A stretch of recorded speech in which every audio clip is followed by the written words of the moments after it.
Hello everyone, कैसे हैं आप लोग। कल हमने पढ़ा था वेक्टर एडिशन के बारे में। यदि हमारे पास दो वेक्टर हैं तो उनको ट्राइंगल लॉ से और पैरेललोग्राम लॉ मतलब त्रिभुज का नियम और चतुर्भुज के नियम से जोड़ना सीखा था।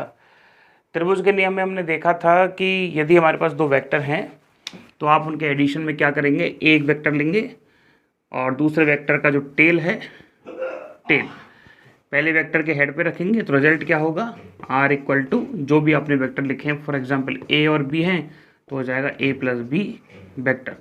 दूसरा हमने देखा था कि हमारे पास यदि दो वेक्टर हैं और दोनों का टेल एक ही पॉइंट पे है, दोनों का टेल एक ही पॉइंट पे है तो उनका रिजल्ट क्या होगा, r वेक्टर। चलिए आज हम बात करेंगे, आज का जो वीडियो है वो इस बात की इन्फॉर्मेशन रखेगा कि यदि हमारे पास दो से ज़्यादा वेक्टर्स हैं तो आप उनको कैसे जोड़ोगे।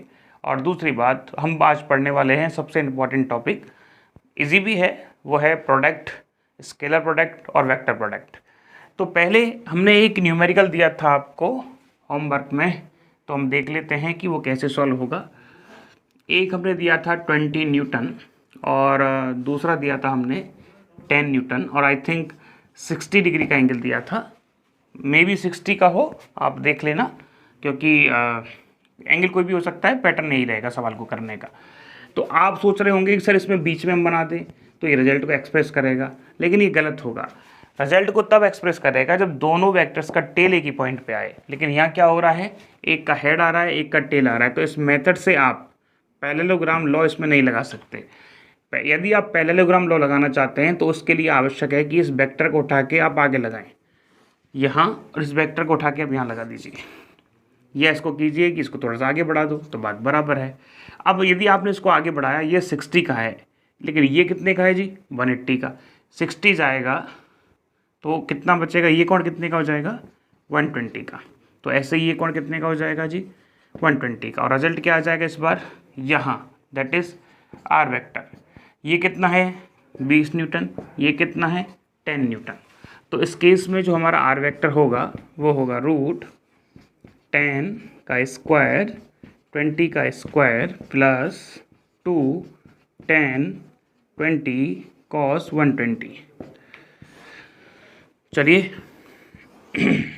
10 का स्क्वायर 20 का square plus 2 10 20 into minus half, क्योंकि cos 180 कितना हो, सॉरी cos 120 कितना होता है, माइनस हाफ।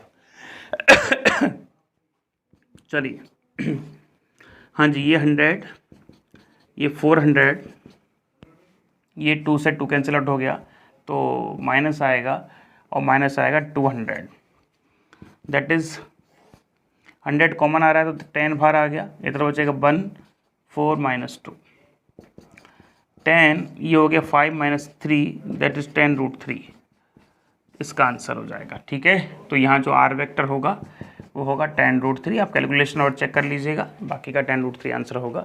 तो एक बार वापस रिपीट कर रहे हैं, ऐसा कोई भी सवाल आपके पास आ जाए कि फॉर एग्जांपल ये एक वेक्टर दे दिया, दूसरा आपको ये दे दिया, ठीक है, और आपको बीच में दे दिया फॉर एग्जांपल 30 डिग्री का कोण, आपसे पूछा क्या रिजल्टेंट ये होगा, तो आप रिजल्टेंट ऐसे नहीं निकालोगे। इसमें क्या करना पड़ेगा, आप चाहते हैं कि दोनों की टेल एक दूसरे के साथ मिलनी चाहिए, तो एक तरीका तो ये है कि आप इसको उठा के यहाँ ले आएँ, तब टेल मिल सकती है। और दूसरा तरीका ये है कि आप इसको आगे बढ़ा दें, तो जब आगे बढ़ा दोगे तो ये वेक्टर के कहाँ जाएगा, आगे आ जाएगा।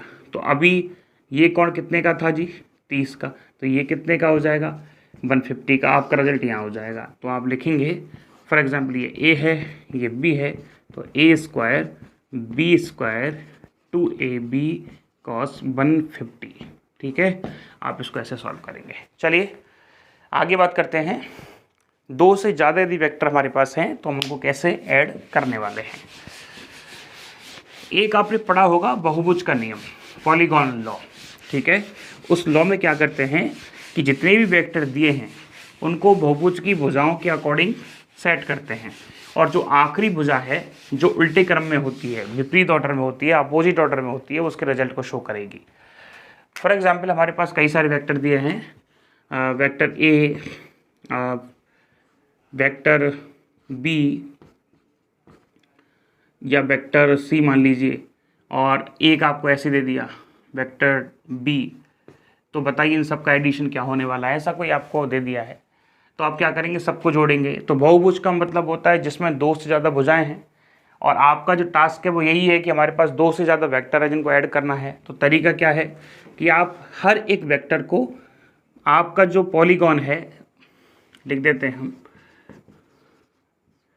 पॉलीगॉन लॉ ऑफ एडिशन, ठीक है, वेक्टर एडिशन। तो आपको क्या करना है, कोई भी पॉलीगॉन है, चाहे वो त्रिभुज हो सकता है, चाहे वो दो से ज़्यादा वेक्टर वाला, चाहे वो आप चतुर्भुज ले सकते हैं, पंचभुज ले सकते हैं। तो देख लेते हैं जितने वेक्टर हैं उनको बहुभुज की भुजाओं के अकॉर्डिंग सेट करो।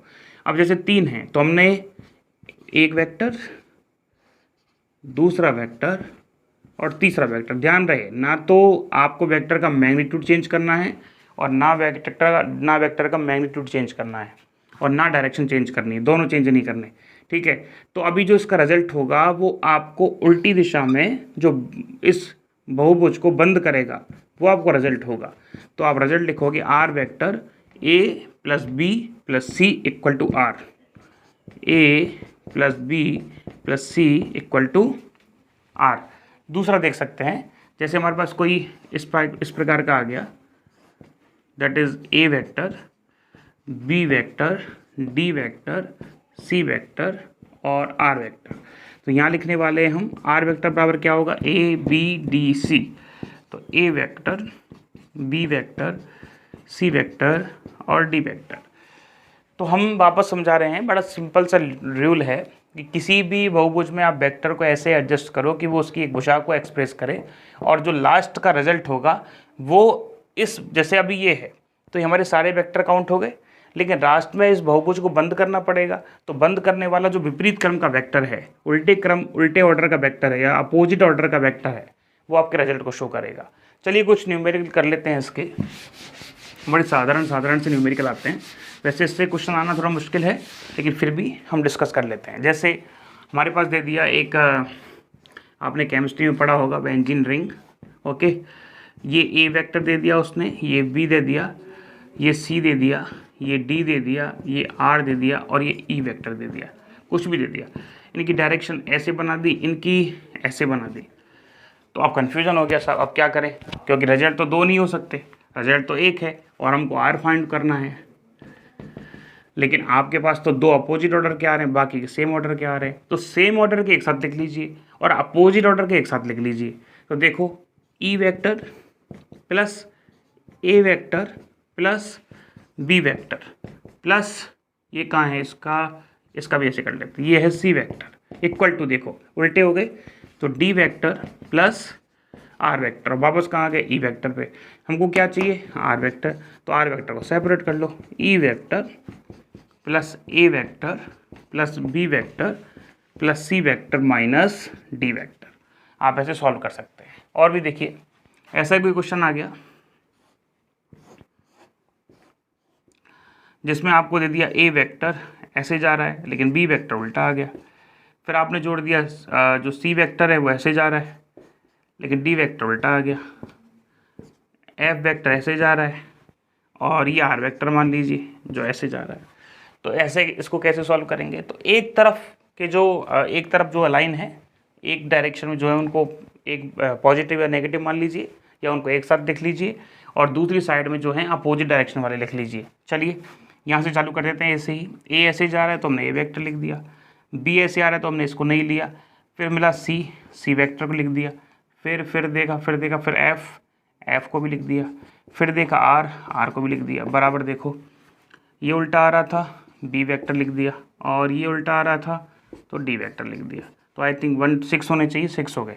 क्या निकालना है जी, आर वेक्टर। तो क्या करोगे, B vector plus D vector minus A vector minus C vector minus F vector minus R vector, sorry minus यहाँ तक। तो आप इसको ऐसे सॉल्व कर सकते हैं, ठीक है। चलिए बात करते हैं, एक और है पैरेललोग्राम की, एक एप्लीकेशन और है छोटी सी, वो हम देख लेते हैं। और वैसे आप उसको अच्छे से जानते हैं, बट फिर भी एक बार और देख लेते हैं कि यदि हमारे पास, जैसे कई बार क्या होता है कि सेम वेक्टर्स के बीच में, जैसे हमने एक न्यूमेरिकल अभी करवाया था आपको, ऐसा याद हो 5 न्यूटन, और 5 न्यूटन, और बीच में कौन जो एंगल था वो 60 डिग्री के अराउंड था। तो दोनों जो वेक्टर हैं इस वक्त, ए वेक्टर और बी वेक्टर, वो सेम मैग्नीट्यूड के हैं। ठीक, इस सिचुएशन में क्या है, दोनों वेक्टर सेम मैग्नीट्यूड के हैं। तो हम इसका फॉर्मूला डायरेक्ट बनाना चाहें तो कैसे बनेगा, देखिए हम पढ़े थे R vector equal to A square B square 2ab cos theta. यहाँ क्या है, a बराबर b है, मतलब दोनों का जो मैग्नीट्यूड है वेक्टर्स का वो इक्वल है। तो क्या लिख सकते हैं, देखिए a square 2a square cos theta. देखिए जी क्या कॉमन आ रहा है हमको बताइए, a स्क्वायर इसका 2a स्क्वायर यहाँ है तो 2a स्क्वायर कॉमन आ गया, 1 प्लस कॉस थीटा। हाँ जी, 2a स्क्वायर आप फॉर्मूला जानते होंगे, 1 plus cos theta equal to 2 cos square theta by 2। यदि माइनस आ जाए इसी में तो आप जानते होंगे 2 साइन स्क्वायर थीटा बाई 2। तो यहाँ देखिए क्या लिखेंगे, 2 कोस स्क्वायर थीटा बाई 2। देखिए 2 2 हो गए, एक और एक 2, तो 2 बाहर, a स्क्वायर है तो a बाहर, और कॉस डबल हैं तो कॉस थीटा बाई 2 बाहर। तो आप ध्यान रखना कि यदि दो वेक्टर आपके पास इक्वल हैं तो आपको सीधा रिजल्ट आप ये याद कर सकते हैं, 2a कॉस थीटा बाई 2। जैसे इसका रिजल्ट सीधा निकालना चाहते हैं तो क्या लिखेंगे, 2 5 कॉस 60 अपॉन 2, तो 2 इंटू 5 कॉस 60 कितना होता है, सॉरी कॉस 60 बाई 2 कितना होता है 30, तो 2 इंटू 5 कॉस 30 कितना होता है √3 अपॉन 2, 2 से 2 कैंसिल आउट हो गया तो 5√3।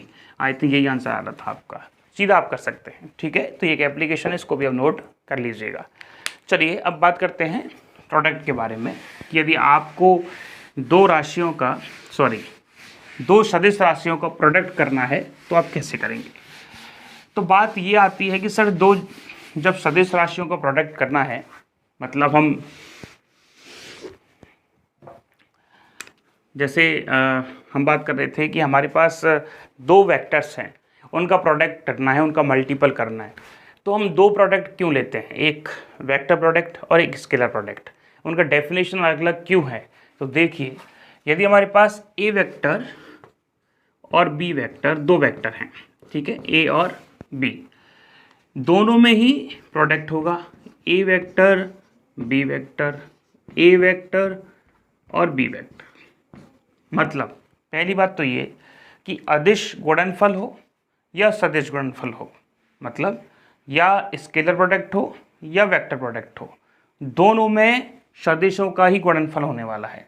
लेकिन इसको हम नाम कब देंगे, इसके रिजल्ट से। यदि इन दोनों के मल्टीपल का रिजल्ट हमारे पास एक स्केलर क्वांटिटी मिलती है तो ये हो जाएगा स्केलर प्रोडक्ट।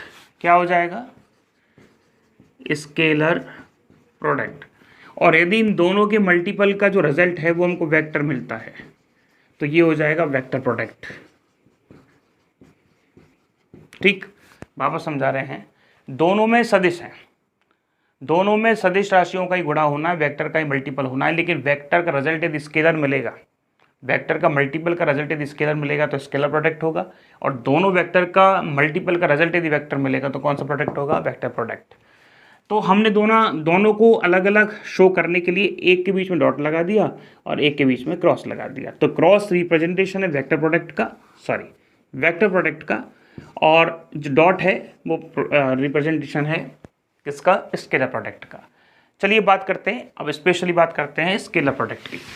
दोनों में डिफरेंस आपको समझ में आ गया होगा। चलिए तो बात कर रहे हैं अपन लोग स्केलर प्रोडक्ट की। स्केलर प्रोडक्ट में अभी बताया कि दो वेक्टर ही लेने हैं, ए वेक्टर और डॉट बी वेक्टर, और आपको पता है इसका रिजल्ट जो है वो ए वेक्टर का मैग्नीट्यूड, बी वेक्टर का मैग्नीट्यूड और उनके बीच का एंगल। इसको ऐसे भी लिख सकते हैं ए बी कॉस थीटा, ये भी इसका आंसर है। चलिए आपके यूपी पीजीटी की बात करें तो उसमें 3 या 4 क्वेश्चंस जो हैं, आई थिंक जब से प्रवक्ता परीक्षा चालू हुई है, जितनी इन्फॉर्मेशन हमारे पास है उसमें से 2 या 3 बार क्वेश्चन जो हैं वो कॉस थीटा के बेस पे आए हैं कि आपको दो वेक्टर दिए गए हैं और आपको कैलकुलेट करना है उनके बीच का एंगल, तो यहाँ से एक फॉर्मूला कैलकुलेट होके आता है, that is cos theta equal to A vector B vector, A B को नीचे ले आइए, दैट इज ए बी। तो ये बहुत इंपॉर्टेंट फॉर्मूला है, कम से कम यूपी पीजीटी के लिए तो इंपॉर्टेंट है। हालांकि आरपीएससी फर्स्ट ग्रेड में और एनवीएस केबीएस में तो इससे कोई क्वेश्चन आया नहीं है, लेकिन इस टाइप के क्वेश्चन आपके यूपी पीजीटी में बहुत देखे गए हैं। चलिए बात करते हैं कि सर इसका मतलब क्या है, इसको भी थोड़ा एक्सप्लेन कीजिए कि ए बी कॉस थीटा हम क्यों लिखें, कहाँ से लिखें। जरा देखिए, हमारे पास एक हमने जैसे थीटा क्या है, थीटा कोण है ए और बी के बीच का, क्या है, थीटा कोण है ए और बी के बीच का। तो हमारे पास एक वेक्टर है ए और एक वेक्टर है बी। तो इस स्केलर प्रोडक्ट का मतलब क्या है कि हम प्रोजेक्शन निकालते हैं किसका, ए वेक्टर का, किसकी दिशा में, बी वेक्टर की दिशा में।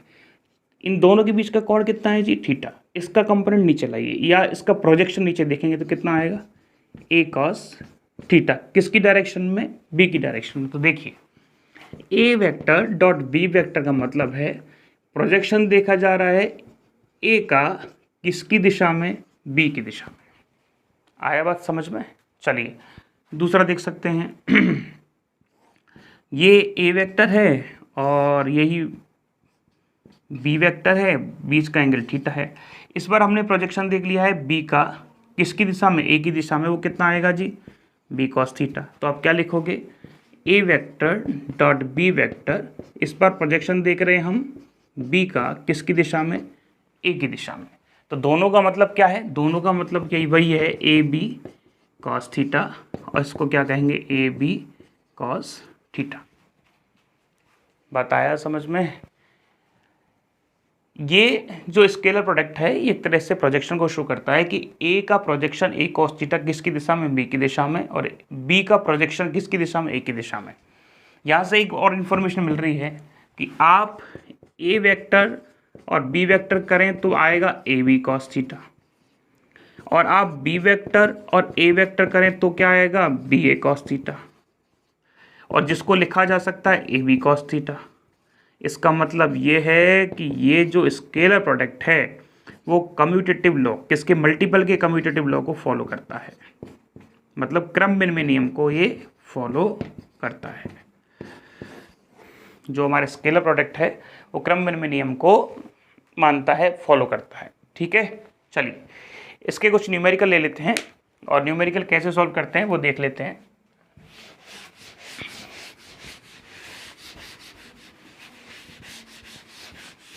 देखिए एक बात, कई बार कन्फ्यूजन वैसे आपको नहीं रहता होगा, आप एमएससी के स्टूडेंट हैं, पर फिर भी चर्चा कर लेते हैं कि आई डॉट आई कैप 1 क्यों होता है और आई डॉट जे कैप 0 क्यों लें। ठीक है, इन दोनों की चर्चा करते हैं। देखिए सबसे पहले इसके स्पेशल कंडीशन की बात करते हैं या स्पेशल पॉइंट्स की बात कर लेते हैं अपन लोग। फर्स्ट पॉइंट ये है, if theta equal to 0 degree then A vector B vector बराबर ए बी। ठीक है, इन दोनों का मल्टीपल अब वैसे मैक्सिमम आता है ए डॉट बी का ए बी। सेकेंड कंडीशन की बात करते हैं, वो आएगा if theta equal to 90 degree, मतलब यहाँ क्या कंडीशन है कि दोनों वेक्टर की जो डायरेक्शन है वो एक ही होनी चाहिए, और यहाँ जो कंडीशन है उसमें आंसर आ रहा है आपका cos 90 हो जाएगा, तो आंसर आ जाएगा 0। और आप यहाँ देखेंगे कि हमारा जो वेक्टर ए है वो परपेंडिकुलर होना चाहिए वेक्टर बी के। इस कंडीशन की बात करें तो इस कंडीशन में if theta equal to 180 degree, इसका मतलब ये उल्टे हैं, तो A vector dot B vector पर आएगा माइनस ए बी, जो मिनिमम होगा, और इसमें शो करेंगे उल्टा, ये ए वेक्टर होगा और ये बी वेक्टर होगा। चलिए हमारे पास एक कोऑर्डिनेट सिस्टम है, मार्कर चेंज कर लेते हैं, थोड़ा हल्का चल रहा है। देखिए हमारे पास एक कोऑर्डिनेट सिस्टम है, दैट इज़ वाई कैप, या इसको जे कैप भी लिख देते हैं अपन लोग, और ये क्या है जी, आई कैप। हमारे पास दो वेक्टर हैं, वेक्टर ए और वेक्टर बी, और दोनों ए की दिशा में है और वो है आई दिशा। मतलब वेक्टर जो ए है वो भी आई दिशा में है और वेक्टर जो बी है वो भी आई दिशा में है, दोनों आई दिशा में है। तो दोनों के बीच का कोण कितना है जी, 0। फॉर एग्जाम्पल हमारा वेक्टर क्या है, ए वेक्टर दे रखा है आपको आई कैप और बी वेक्टर भी दे रखा है आपको आई कैप। इसका मतलब दोनों वेक्टर की जो डायरेक्शन है वो एक दूसरे के समांतर है, 0 डिग्री पे है। तो देखो आप क्या लिखेंगे, a vector dot B vector बराबर, इसका मतलब ये तो है i cap dot i cap. A vector का मतलब आई कैप, बी वेक्टर का मतलब आई कैप। चलिए आई कैप का मोड, आई कैप का मोड मतलब ए का मोड बी का मोड और दोनों के बीच का कोण कितना है, 0 डिग्री। तो क्या देखेंगे आप, 0 डिग्री 1 होता है और आई मतलब किसी भी यूनिट वेक्टर का परिमाण 1 होता है, इसका परिमाण 1 होता है, इसका होता है 1। तो आप ये नहीं कह सकते कि I dot I equal to 1। कहने का मतलब दोनों सेम डायरेक्शन में आई डॉट आई, तो एंगल कितने का है, 0 डिग्री का। और 0 डिग्री का है तो i dot i cap equal to i का मोड, आई का मोड और कॉस 0 डिग्री, क्योंकि दोनों सेम डायरेक्शन में है। 1 1 1 तो आंसर आएगा 1। यदि बात आ जाए आई डॉट जे की, तो देखिए दोनों के बीच का कोण कितना बन रहा है जी, आई कैप डॉट जे कैप। तो आई का मोड, जे का मोड और इनके बीच का कोण कितना है, कॉस 90, क्योंकि आई और जे के बीच में कोण 90 होता है, कॉस 90। तो आई कैप डॉट जे कैप आप क्या लिखेंगे जी, 0। तो यहाँ से आपको पता लग रहा है कि यदि दोनों सेम डायरेक्शन में तो ही हमारा आंसर 1 आएगा। यदि इन दोनों में के बीच में परपेंडिकुलर हैं, एक दूसरे के लंबवत है, तो आंसर कितना आएगा, 0। वो भी फिर संभव है जेड वाला भी, कि आई डॉट आई आंसर आएगा 1, आई डॉट जे आंसर आएगा 0 और आई डॉट के आंसर कितना आएगा, 0। वो आप सब जानते हैं। चलिए अब इसके कुछ न्यूमेरिकल ले लेते हैं जिससे आपको चीज़ें समझ में आ जाए।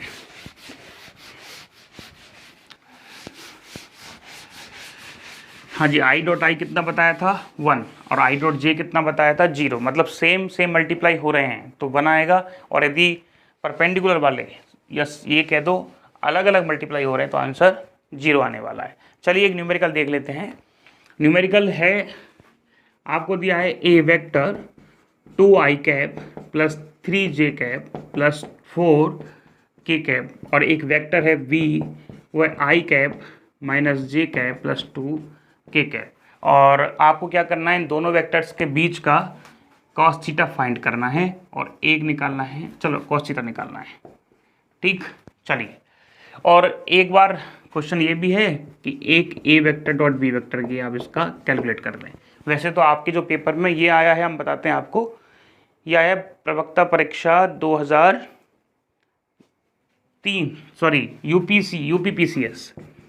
यूपीपीसीएस परीक्षा 2003 और 2005 में।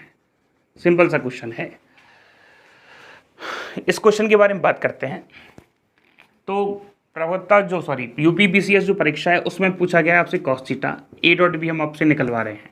तो देखो ये एक तरह से ऐसा रिप्रेजेंटेशन है जैसा हम दिखा रहे हैं, a vector equal to a x i cap, a y j cap, a z k cap. बात करें यदि बी वेक्टर की तो b x i cap, b y j cap और बी जेड के कैप। आपसे पूछा गया है a vector dot B vector. तो देखो आई का आई से ही होने वाला है। यदि आप आई का मल्टीपल जे से करेंगे तो 0 आएगा, आई का मल्टीप्लाई के से करेंगे तो 0 आएगा, क्योंकि अभी हम बता दिए थे सेम यूनिट वेक्टर के बीच का जो आंसर है वो 1 आएगा। ऐसे ही जे का मल्टीप्लाई ए से 0, जे का मल्टीप्लाई जे से आएगा, जे का मल्टीप्लाई के से 0। तो क्या लिखेंगे, देखो a x b x i cap dot i cap plus a y b y j cap dot j cap, a z b z k cap dot k cap. तो इसको सीधा सीधा लिख सकते हैं a x b x, a y b y और a z b Z. आप देख रहे होंगे कि हमारा जो रिजल्ट आया है इसमें कहीं भी आई कैप जे कैप के कैप नहीं है, मतलब कहीं भी इसमें डायरेक्शन नहीं है। इसका मतलब जो रिजल्ट है वो कैसा है, स्केलर है। इसकी बात कर लेते हैं तो इसका आएगा a vector dot B vector equal to, हाँ जी, 2 माइनस 3 प्लस 8 इक्वल टू 2 6 10 7। तो इसका a vector dot B vector आया 7 और 7 एक स्केलर क्वांटिटी। इसका मतलब हमारा जो प्रोडक्ट है वो कौन सा है, स्केलर प्रोडक्ट। चलिए अब इनके बीच का एंगल आपसे पूछा गया है तो आप एंगल कैसे कैलकुलेट करेंगे। देखिए आप फॉर्मूला अभी लिखे थे, a vector B vector A b cos theta और cos theta equal to A vector B vector upon a B.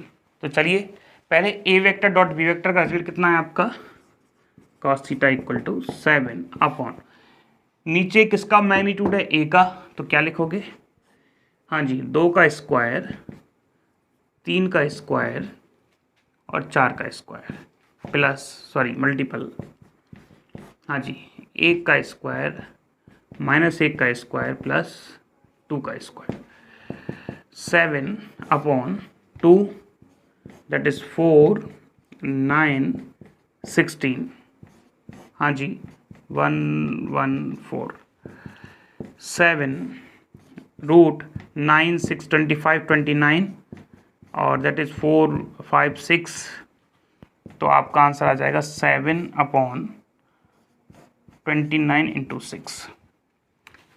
ठीक है, इसको कैलकुलेट कर लेंगे, आपका आंसर ऐसे आ जाएगा। तो कहने का मतलब हम इससे कॉस थीटा निकाल सकते हैं और ए वेक्टर डॉट बी वेक्टर भी कैलकुलेट कर सकते हैं। कुछ एग्जांपल देखते हैं कि हमारे स्केलर प्रोडक्ट के कुछ ऐसी कौन कौन सी फिजिकल क्वांटिटीज़ हैं जो इस स्केलर प्रोडक्ट से प्राप्त की जाती हैं या इसको फॉलो करती हैं। देखिए बड़ा सिंपल सा है, आपका जो पेपर में पूछे जाते हैं वो पूछे जाते हैं दो तो ऐसी फिजिकल क्वांटिटी हैं जो कई बार पूछी गई हैं। एक तो विद्युत फ्लक्स कौन सी क्वांटिटी है, स्केलर या वेक्टर, और एक पूछा गया आपसे वर्क कौन सी क्वांटिटी है, स्केलर या वेक्टर। तो चलिए बात करते हैं, कुछ एग्जांपल देख रहे हैं। पहला एग्जांपल देखते हैं वर्क का। W इक्वल टू होता है F vector dot S vector, मतलब फोर्स डॉट डिस्प्लेसमेंट। तो यहाँ फोर्स और डिस्प्लेसमेंट से मल्टीप्लाई करेंगे तो वर्क प्राप्त होगा। आप जानते होंगे वैसे कि एक बॉक्स है, फॉर एग्जांपल इस बॉक्स को आप F फोर्स से आगे खींच रहे हैं और ये उसने S डिस्प्लेसमेंट किया है, तो इन दोनों के वर्क को निकालने के लिए कि इस फोर्स ने इस पर कितना काम किया, तो आप ऐसे निकालते हैं। ठीक है, चलिए तो यहाँ कैसे निकालेंगे, W बराबर एफ एस कॉस थीटा। एक न्यूमेरिकल जो आया हुआ है पेपर में वो था कि एक force that is 2i cap 2j cap plus k cap लगाने पर न्यूटन में है। एक पिंड, ये फोर्स लगाने पर एक पिंड 3 2 5 से 9 2 12 हो जाता है। क्या सवाल है, एक फोर्स लगाया और एक जो पार्टिकल एक पिंड है वो 3 2 5 से 9 2 11 हो गया या 9 2 12 हो गया। तो बताइए इसका वर्क कितना होगा। तो वर्क निकालने के लिए क्या चाहिए आपको, एक तो फोर्स चाहिए और एक डिस्प्लेसमेंट चाहिए। आपके पास ये दे रखा है, तो इसको हम R1 मान लें, कल बताया था। इसको मान लेते हैं R2, तो R1 वेक्टर क्या हो जाएगा 3i 2j 5k और R2 वेक्टर क्या हो जाएगा 9i 2j प्लस 12k। चलिए हम डिस्प्लेसमेंट वेक्टर कैसे निकालते थे, R2 माइनस R1 वेक्टर, तो सीधा लिख रहे हैं x2 minus x1 9 minus 3 6 i cap plus by 2 minus by 1 2 minus 2 0 j cap, हाँ जी 12 minus 5 that is 7 k cap. यह आ गया आपका s वेक्टर। तो आप फोर्स के संग मल्टीप्लाई करेंगे s वेक्टर का 2i 2j k कैप और मल्टीप्लाई करना है आपको 6i 0j, या मत लिखो इसको, प्लस 7k। हाँ जी 6 2 जा 12 प्लस j का मल्टीप्लाई होगा नहीं, इसका आएगा 7 दैट इज 12 और 7 कितना होता है जी 19 जूल। ये आ गया आपका वर्क। ये क्वेश्चन आपका पूछा गया है, ध्यान से इसको समझ लीजिएगा। अभी ऐसा ही क्वेश्चन जो पूछा जाता है वो वेक्टर प्रोडक्ट में पूछा जाएगा, torque equal to R cross F. और आपको बताया था हमने वर्क और टॉर्क की डायमेंशन भी सेम होती है। इसमें भी लेंथ इनटू फोर्स है, इसमें भी लेंथ इनटू फोर्स है, लेकिन जब हम बात करते हैं वेक्टर प्रोडक्ट की तो वहाँ टॉर्क मिलता है और यहाँ क्या मिलता है, वर्क। चलिए और बात करते हैं, ऐसे ही कुछ एग्जाम्पल हैं जो इन फ्यूचर पूछे जा सकते हैं। देखिए जैसे वर्क है, वर्क के अलावा जैसे वर्क तो ये लीनियर में है, ध्यान रखना ये जो वर्क निकाला है वो फोर्स इनटू डिस्प्लेसमेंट, ये लीनियर वर्क है या ये लीनियर फोर्स और लीनियर डिस्प्लेसमेंट से मिलकर बना हुआ वर्क है। बात करते हैं एंगुलर की, तो एंगुलर में क्या लिखेंगे, एफ की जगह आ जाता है टॉर्क और एस की जगह आ जाता है थीटा। मतलब डिस्प्लेसमेंट जो होता है वो एंगुलर में थीटा होता है, और एंगुलर की बात करें मतलब कोणीय की बात करें तो फोर्स किस में इक्वल हो जाता है, किस में बदल जाता है, टॉर्क में या बलागुण में। ठीक है। सिमिलरली आपको पावर कैलकुलेट करनी है, शक्ति, ये एक अदिश राशि है लेकिन किससे मिलकर बनी होती है, फोर्स और वेलोसिटी से। ठीक है। फोर्स और वेलोसिटी का आप जानते ही हैं, आप सब पढ़ के आए हैं, P बराबर होता है कार्य करने की क्षमता W/T। W को क्या लिख सकते हैं आप, F.S vector upon T। T को आप पूरे के नीचे ना लगा के इसके नीचे लगा लीजिए, तो F वेक्टर और डिस्प्लेसमेंट अपॉन टाइम होता है B वेक्टर। तो आप देख सकते हैं कि F वेक्टर और B वेक्टर का मल्टीप्लाई करने पर, डॉट प्रोडक्ट करने पर आपको शक्ति प्राप्त होती है। यदि ये शक्ति प्राप्त हो एंगुलर में तो यहाँ टॉर्क आ जाएगा और यहाँ आ जाएगी एंगुलर वेलोसिटी। ठीक है।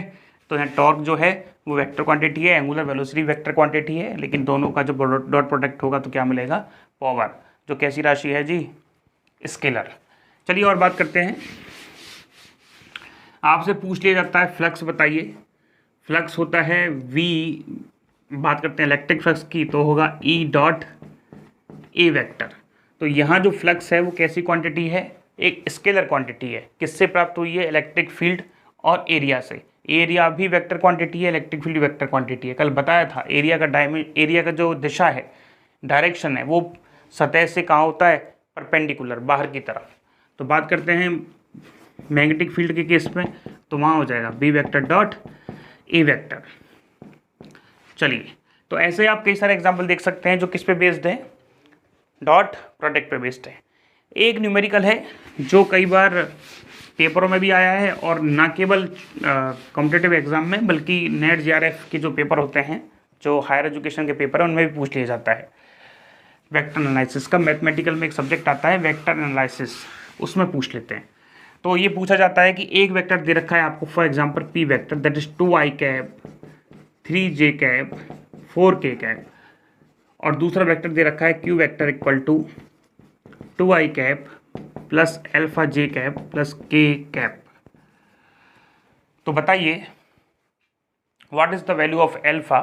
आप अल्फा का वैल्यू कैलकुलेट कीजिए यदि ये दोनों वेक्टर एक दूसरे के परपेंडिकुलर हो।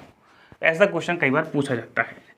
लिख देते हैं, calculate alpha if P perpendicular to Q। तो देखिए, हम पढ़ के आए हैं कि दो वेक्टर यदि परपेंडिकुलर हैं तो उनका जो रिजल्ट है P vector dot Q vector वो हमेशा 0 आएगा, क्योंकि क्या लिखेंगे, PQ cos थीटा, थीटा कितना 90, तो 0 हो जाएगा। तो PQ वेक्टर वापस लिख देते हैं, किसी ने नहीं सुना हो, PQ cos, उसने कहा एक दूसरे कैसे, लंबवत, लंबवत कितना आ जाएगा 90, तो PQ 0 कितना आ जाएगा 0, P vector dot Q vector. चलिए, तो हमारा रिजल्ट कितना है 0। अब देखो 0 रिजल्ट है। अब हम करते हैं P वेक्टर और Q वेक्टर की वैल्यू रखते हैं। इसका मल्टीप्लाई इससे कीजिए 4, इसका मल्टीप्लाई इससे कीजिए 3 अल्फा, इसका मल्टीप्लाई इससे कीजिए 4। देख पा रहे हैं आप, 4 4 3 अल्फा। और ये अभी हमने क्या पढ़ा है, कितना आएगा ये जी 0, तो 0। देखिए 4 3 अल्फा 4 इक्वल टू कितना है 0, 4 4 कितना होता है 8, उधर लेके जाइए तो अल्फा इक्वल टू -8/3 आ जाएगा क्या। ठीक है, आप इस तरह इसको कैलकुलेट कर सकते हैं। चलिए,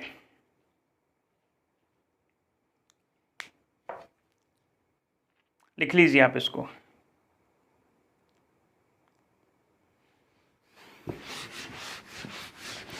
अगला क्वेश्चन देखते हैं।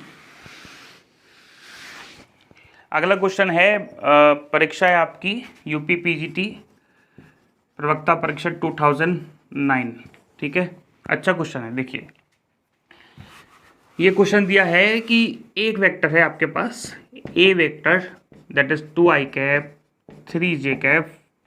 चलिए, ये वेक्टर दे रखा है, तो उसने बस इतनी सी बात पूछी है कि इसके लंबवत सदिश को बताइए। ऑप्शन दे रखे हैं 4i कैप 3j कैप, यही ऑप्शन एक। तो दूसरा है 3i cap plus 2j cap, option C जो है वो है के कैप, ऑप्शन जो डी है वो है नन। चलिए इस क्वेश्चन को कीजिए आप। एक वेक्टर है ए, आपको कैलकुलेट करना है या बताना है कि इनमें से कौन सा वेक्टर इसके परपेंडिकुलर है। ठीक है, देखिए कैसे करेंगे। परपेंडिकुलर वेक्टर का मतलब क्या है कि किसी एक वेक्टर से मल्टीपल करने पर इसका आंसर 0 आना चाहिए। मतलब हम वेक्टर करते हैं ए का मल्टीप्लाई बी वेक्टर के साथ, मान लीजिए कि ये वैल्यू दे रखी है बी वेक्टर की, तो इसका मल्टीप्लाई करेंगे तो कभी 0 नहीं आएगा। कहने का मतलब इसको ऐसी चीज़ से मल्टीप्लाई करना है जिसका प्रोडक्ट 0 आ जाए। एक चीज़ दिख रही है के कैप, आप के कैप को मल्टीप्लाई कर दें इससे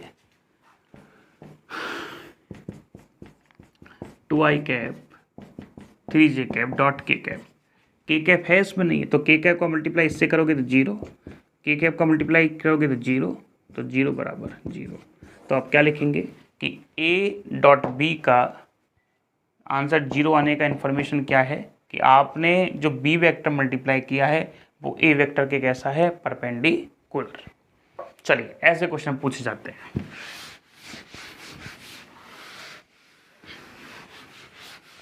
चलिए एक क्वेश्चन की और बात कर लेते हैं। ये क्वेश्चन है कि एक वेक्टर दे रखा है आपको f1 और उसने कह दिया that is the 2i cap 4j cap 3k cap. एक वेक्टर f2 है जो आपको कैलकुलेट करना है, ठीक है, और एक उसने इंफॉर्मेशन दी है कि इन दोनों का जो एडिशन, एक बार रखिए, इन दोनों का f2 90 डिग्री, ओके, इन दोनों का एडिशन के कैप आता है। उसने क्या दिया है, f1 और f2 जो दो वेक्टर हैं उनका जो एडिशन है f1 वेक्टर और f2 वेक्टर वो आता है जी के कैप। तो आप बताइए what is the value of f2 vector, उन्होंने ये पूछा है। तो बड़ा सिंपल सवाल है, 2i cap 4j cap 3k cap, हाँ जी, ऐड करना है आपको f2 वेक्टर के साथ में, और ये किसके बराबर दे रखा है उन्होंने, के कैप के। तो f2 वेक्टर बराबर होगा, के कैप को उल्टा कीजिए, माइनस, इसको ये उधर जाएगा minus 2i cap minus 4j cap, और ये हो जाएगा आपका माइनस, एक कैंसिल आउट हो जाएगा तो माइनस 2k कैप। चलिए आप लिख लीजिए इनको।